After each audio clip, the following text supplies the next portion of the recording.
Since we didn't have a lot of time in class today to do many examples, I figured I would do some of the homework problems out for you guys.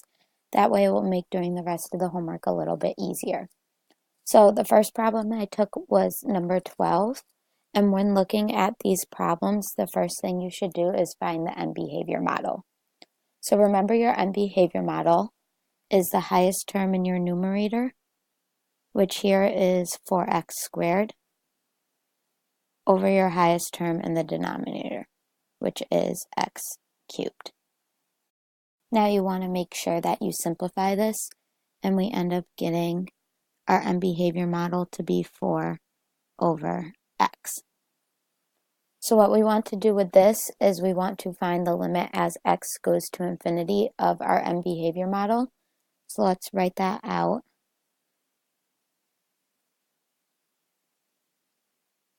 And if you remember that example we did in class, where the limit as x went to infinity of 1 over x, that was equal to 0, well, this is a very similar case. If you plug in a very large number for x, then 4 over any very large number is very close to 0. So we say the limit as x goes to infinity of 4 over x is equal to 0. So if you get stuck on that, just try plugging in large numbers for x and seeing what your function would turn into. Now, if we look at the top of our homework, we see that we have a case that is similar to number 1, where if the highest power of x appears in the denominator, then the limit as x goes to infinity of f of x is equal to 0. We see that in our function, our highest power is x cubed, and it appears in the denominator, and that's why the limit as x goes to infinity is equal to 0. All right, now let's look at a different type of an example. Here we see that our highest power is in the numerator. So if we look up to the top of our homework, we see that we have a case such as number 2, whereas if the highest power of x appears in the numerator, then the limit as x goes to infinity of f of x is equal to positive or negative infinity.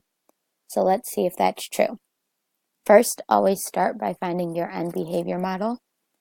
So here we have g of x equals our highest power in the numerator, which is 4x to the 4th, over our highest power in the denominator, which is 6x cubed.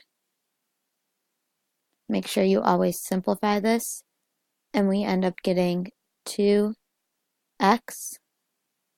over 3.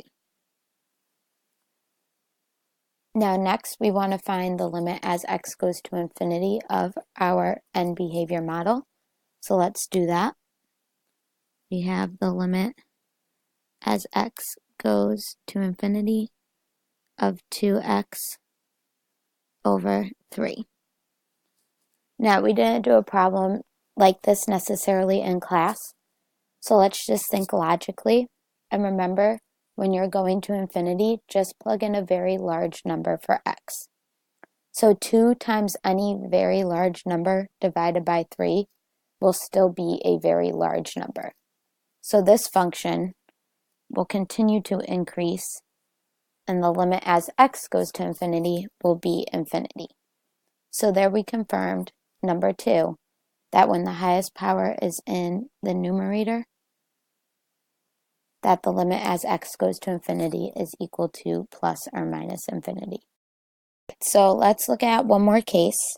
This one will be case 3, but since we have a square root in the numerator, it makes it a little hard to see.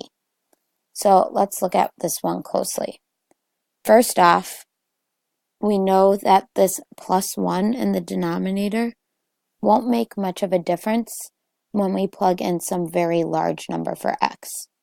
So 2 times some very large number, say 5 billion, when we add 1, it really won't make a big difference, so we can just get rid of this plus 1.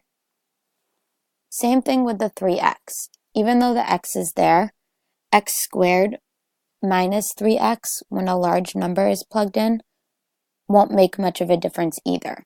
So we can get rid of that minus 3x. So we have our M behavior model,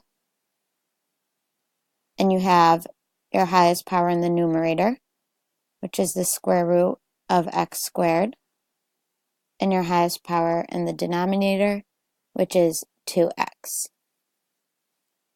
We can simplify this, and it turns into x over 2x, or 1/2. So if we look at number 3,